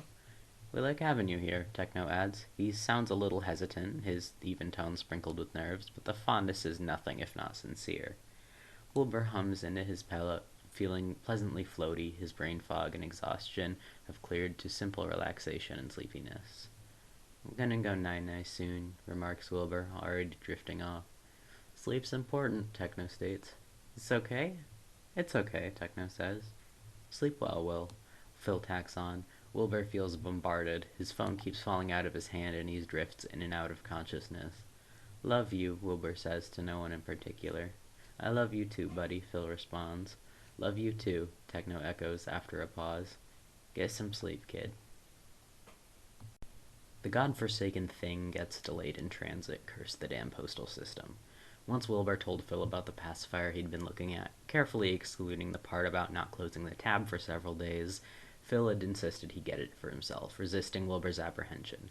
The only reason Wilbur acquired it in the first place was because Phil started offering to pay for it himself, and that made him want to curl up in the nearest cave system and go off the grid for the next 40 years, even more than the embarrassment he feels at buying a pacifier for himself at 25 years old. So yeah, he bought it. It comes in the mail way later than it was supposed to, after at least 3 different transit delays, about 2 weeks later in the form of his doorbell ringing while he packs his suitcase to stay with Phil tomorrow night. They're visiting some amusement parks up north for one of Tommy's vlogs tomorrow and had decided to stay with Phil after, both due to the location's proximity to Phil's home in conjunction with Wilbur's thinly veiled as a joke pleading. Wilbur has no idea what it is at first, having nearly forgotten that he even ordered it. Admittedly, this was probably equally in part to naturally forgetting as well as purposefully repressing any thoughts about the thing, but that's neither here nor there. He takes the box up to his room, slashes open the top with a knife, and opens it up haphazardly. When he realizes what's inside, he freezes. Instantly, his nerves are thrumming with excitement and anxiety, hand hovering shakily in the air with the knife for a few moments before carefully setting it aside on his wardrobe. He peers at the item for a few moments before hesitantly reaching down and picking it up to inspect. He isn't sure what he expected, really. The pacifier is inside a small, clear plastic box with colorful stickers on the front with the brand's logo and the product name. Adult-sized pacifier, the text reads, with some kind of product code underneath it. The pacifier sits inside, entirely visible when he tilts the box to the side. Wilbur huffs out of breath, not realizing how labored his breathing had become. Breathe, breathe, breathe. The rush of anxiety is making him feel like he's vibrating, suddenly disconnected from his own limbs, panic seizing in his body from somewhere beyond his control. He breathes, pinching himself slightly, trying to stay grounded, leaning over until his head clears up slightly. Wilbur has had a lot of stupid reasons for panic attacks, and he's not about to let this one join the ranks. The pacifier is simple, undecorated, and colored a pretty baby blue. He zones out briefly, thinking of who he is, where he's standing, and what he's holding in his hand, and feels dizzy. Wilbur collapses to sit on his bed, the small plastic box still in hand. The nipple, or teat as it's called, God, Wilbur really can't find any way of referring to this thing that doesn't make him at least a little freaked out. The side of the mouthpiece inside, obscured slightly by a plastic covering, feels bizarre. Hell, the sight of the whole thing, it feels bizarre, and he's reminded of that immediate curl of discomfort he'd felt for the first time when he saw pictures of these things online. Shame, his mind identifies, redundant and useless as ever. It takes him far longer than he'd ever admit with his trembling hands to pry off the tape and fumble the box open, and then he's tilting it upside down to drop the pacifier into his hand, and well, now he's holding a pacifier made for adults that Wilbur bought for himself.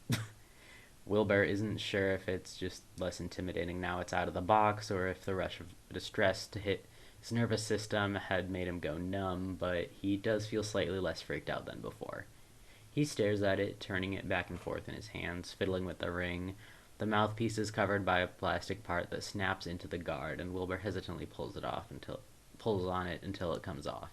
It's weird seeing the mouthpiece in front of him. A lot of the pictures online only ever focused on the front of the pacifiers. He had to pick out a specific type of pacifier with an adult-sized mouthpiece to get this one, but even still, hadn't actually thought very hard about what it would look like. The clear plastic is smooth to the touch, Wilbur finds, running a finger over it.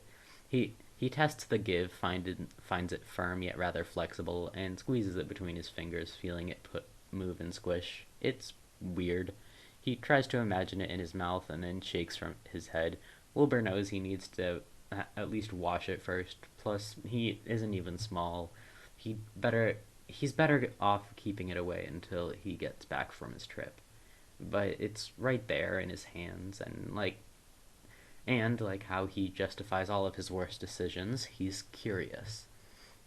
Wilbur glances at the clothing strewn around his room, an open suitcase lying next to him on his bed, and then back at the pacifier in his hand.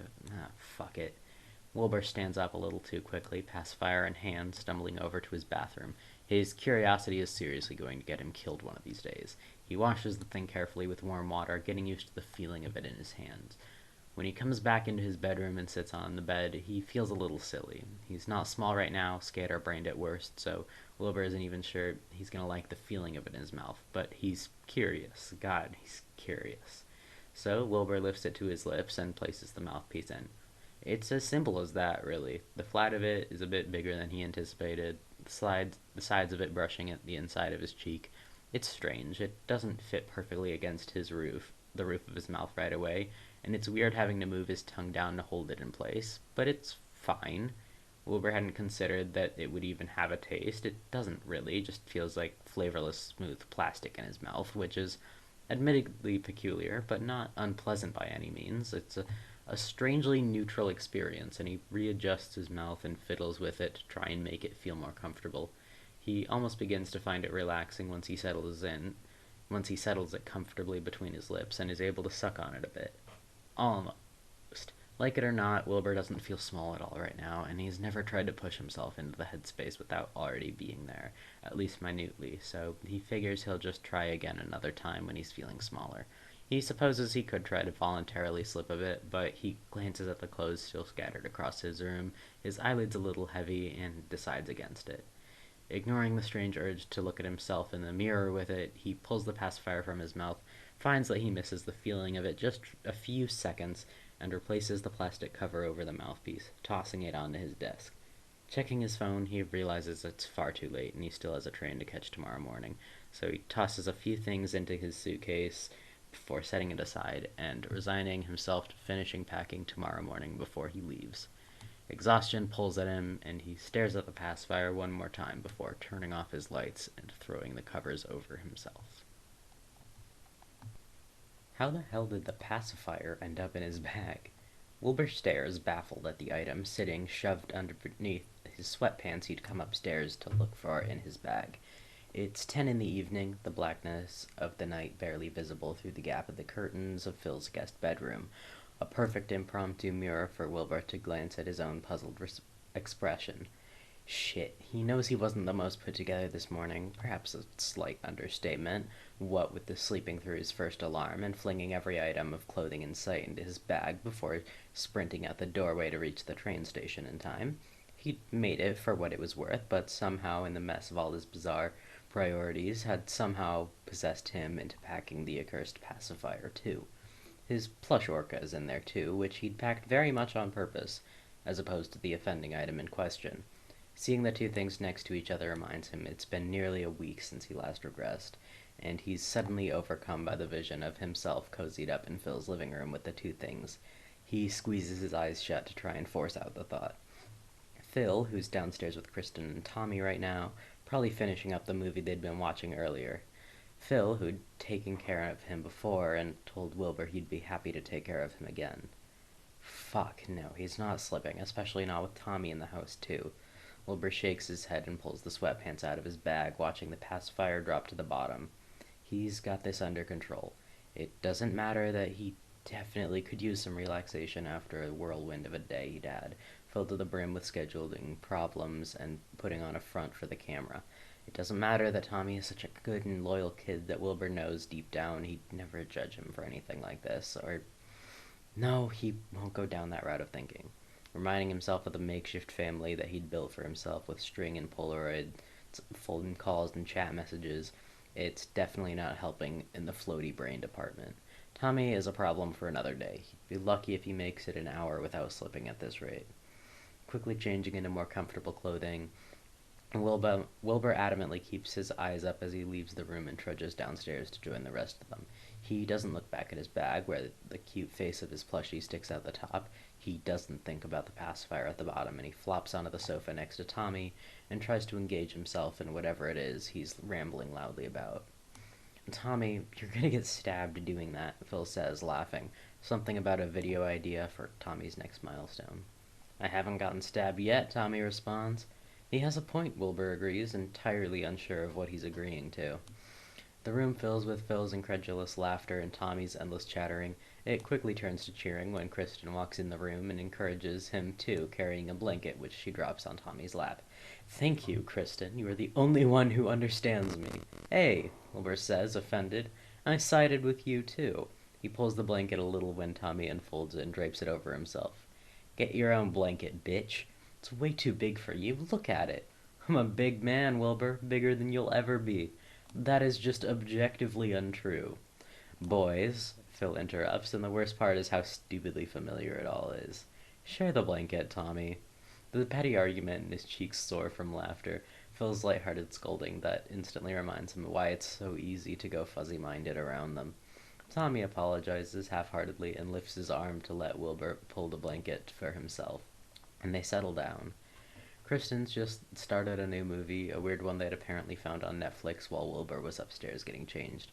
The CGI looks absolutely awful in the preview. Kristen and Phil are laughing at it already. The first scene really goes to show that the preview had only been a showcase of their better abilities. The rest of the movie an atrocious mix of bad acting and poorly implemented practical effects. Tommy elbows him and points at the screen when something absurd happens, and Wilbur has to force himself to laugh, not for the virtue of not finding it funny, but because his own voice suddenly feels a lot further out of his grasp than it was a few moments ago. He's told Phil and Tommy both about this too before, the way his social mask melts away after putting a lot of work into it for long periods of time, and how speaking starts to feel unnatural and forced. It happens when he's big too, but the fuzziness culminating in his head, at least partially the fault of Phil and Kristen's mere presence coupled with the warmth of Tommy leaning against his shoulder, certainly isn't helping. Wilbur wonders idly how frequently this wordless feeling has been because of his regression in the past, back when he lacked the awareness to understand it. He doesn't know how long it's been, the poorly written plot of the movie not aiding in showing the passage of time whatsoever, when Tommy randomly reaches under the blankets and pokes Wilbur in the side.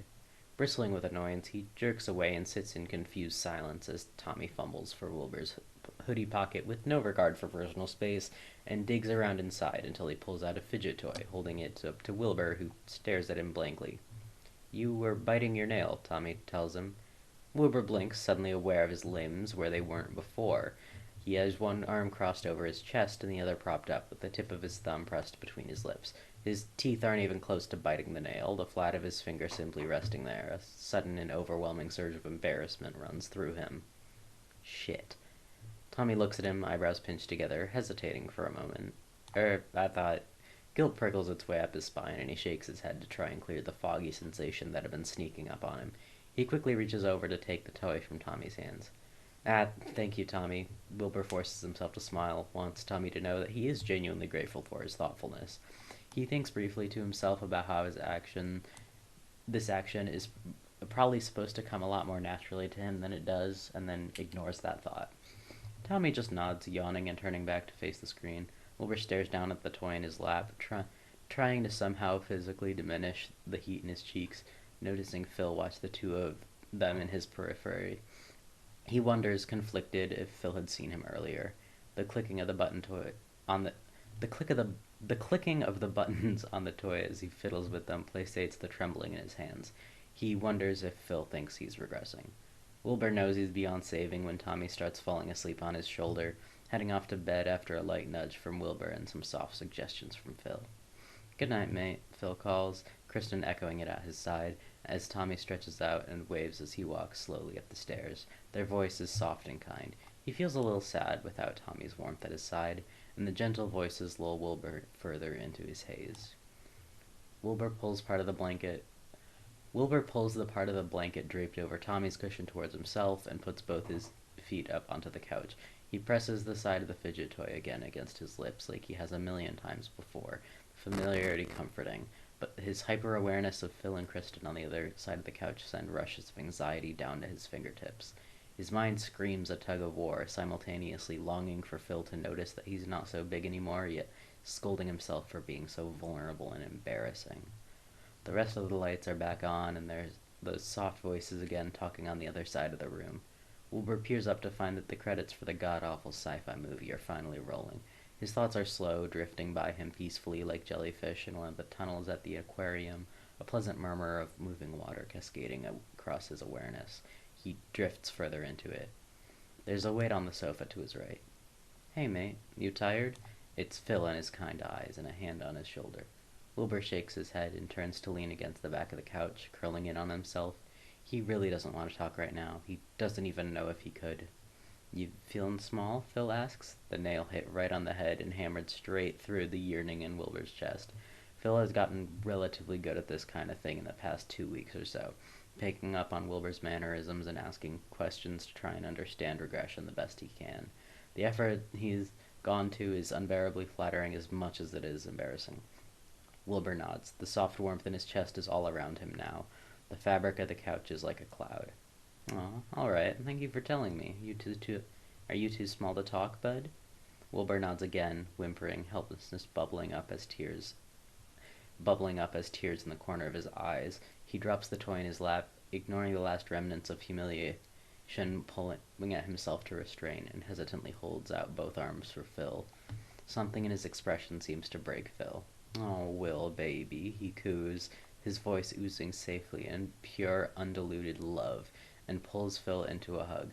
Wilbur feels absolutely tiny, as small as he's ever been, tucked against Phil's chest as he rocks the two of them back and forth slowly. "It's okay. I've got you." There's movement across the room, and Wilbur's abruptly reminded of the absence of Kristen here a few moments prior. Wherever she went, she's back now. He peeks over Phil's shoulder and sees her with his bag zipped shut, set on the end of the sofa. She has a brief exchange with Phil that Wilbur can't focus on long enough to keep up with, too busy pulling himself from Phil's embrace and gesturing over to the bag, recalling that his plushie's in there. He meets eyes with Kristen as he reaches for it, suddenly jerking backwards, shyness and the lingering tendrils of apprehension making him hesitate. Phil keeps a steady hand on his shoulder. "Hey, it's okay, kiddo," he consoles, leaning back so Wilbur can see Kristen smiling and waving at him. "It's only Kristen, see?" He shifts to hide behind Phil a lot, but peers up at her and waves nonetheless. "Hi, Will," she says. "It's okay, I'm just here to take care of you, alright, little guy?" Oh. Oh, okay. Wilbur's fuzzy mind recalls something Phil explained about Kristen's past jobs, the specific questions, easy reassurances, and speed at which Phil was able to understand regression suddenly makes sense. Of course, Kristen would know something about taking care of someone in a childish mindset. He feels a little silly for not thinking of that earlier. He'd already told Phil in advance that he was fine with him explaining his regression to her if he happened to regress while he was over at their house, but somehow he hadn't anticipated all this. "Does this bag have things in it for when you're feeling small?" Kristen asks, gesturing towards it, and Wilbur nods, knowing her generous statement of things barely qualifies as such, what what with its whopping total of 2 items, but still. She hands it to Phil, who hands it to him. They talk briefly, and Kristen is waving goodbye and telling them to call if they need anything. Phil is smiling, and Wilbur smiles back.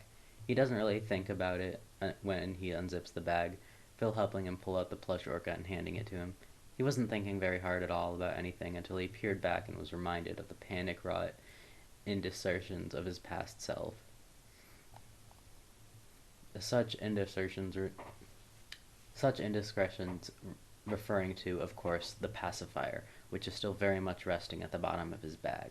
He jerks backwards, shoving the bag shut and slightly away from himself, torn abruptly out of his pleasant cloudy haze. Now he's thinking about way too much all at once. His heart pounds. Phil notices the sudden panic. "What's up?" he asks. The panic of seeing the thing lying there and there had brought Wilbur back to some semblance of clarity. That is, enough for him to clear his throat and mumble, and then stare blankly at the bag.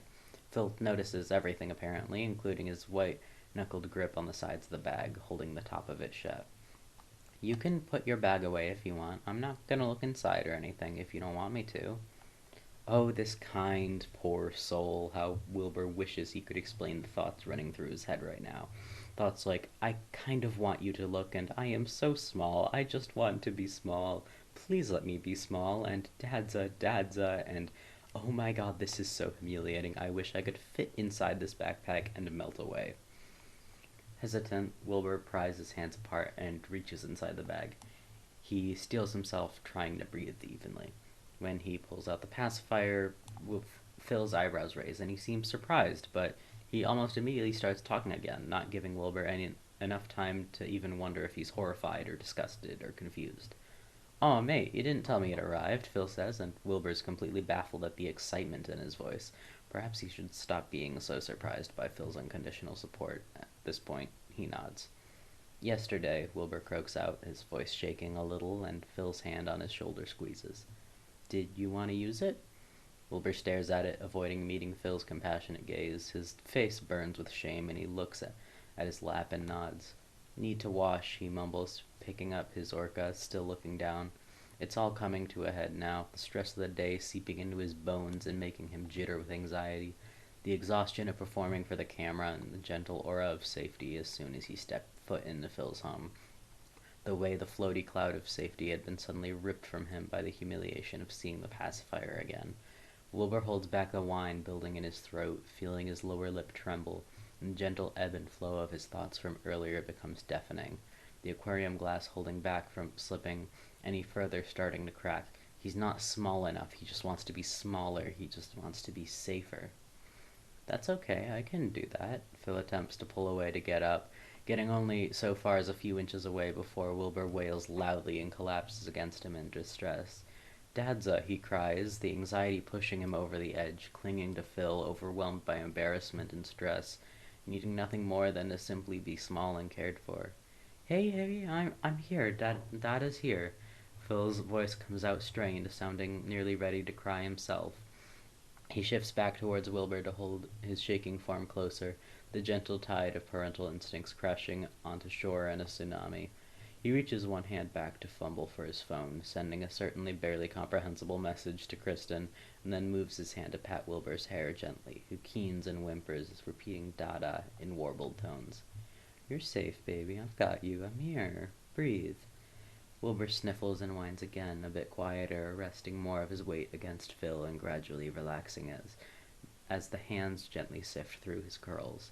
He keeps his eyes pressed shut, leans against him and tries to breathe, ignores the sound of footsteps on hardwood and the distant hiss of a sink turning on. He feels the trembling in his hands begin to ease, his heart pounding less with every second as he lays against Phil and listens to his soothing murmurs. A few moments later, as his panic thoughts begin to ease into a more pleasant, floaty fog, Phil speaks quietly and then presses something plastic into his hand. Wilbur pulls away just enough to look at it, and sure enough, it's the pacifier with the plastic covering for the mouthpiece removed, a few droplets of water still on it. Wilbur glances up hesitantly at Phil, who smiles and nods. It's okay, bud. Use it if you want to. As with all things you expect to be life-changing or world-shattering, whether by nature or by what they are or by the strength of the emotions they bring about, the actual experience of placing the pacifier in his mouth and leaning against Phil is startlingly more real and unexceptional. The smooth plastic mouthpiece rests comfortably against his tongue, and it only takes a few moments of adjusting for him to start suckling at it, his eyelids drooping almost immediately. He can hardly think of other times where he's felt so vulnerable yet so safe, cradled in Phil's arms, the world becoming fuzzier by the minute. He feels almost dizzy, disoriented, as though nothing matters except the calm, happy sensation in his chest, as though he doesn't have anything to worry about.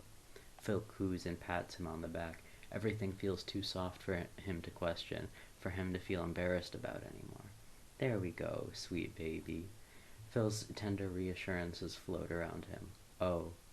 Wilbur allows himself one more glance up at Phil before he closes his eyes and pulls his plushie close to his chest. It's soft. He turns his cheek to press the softness of it to the softness of the toy, squeezing it to his body and repetitively soothing himself with the relaxing texture. He thinks he'll name it when he wakes up. You did such a good job today, kiddo. Kiddo, good job. His hazy mind clings to the fond terms, and he cherishes them, reaching up and hugging Phil a little tighter. Phil gives him a gentle squeeze and laughs a little, light and airy, almost carefree. Wow. I'm so proud of you. Something in Wilbur gives in, releases its grip slightly, gives itself over to this feeling, finally letting go. Maybe he really didn't need to worry so much. Phil quietly hums a song Wilbur doesn't recognize and rocks side to side as Wilbur falls asleep calling for him. Maybe the pacifier was a good idea after all.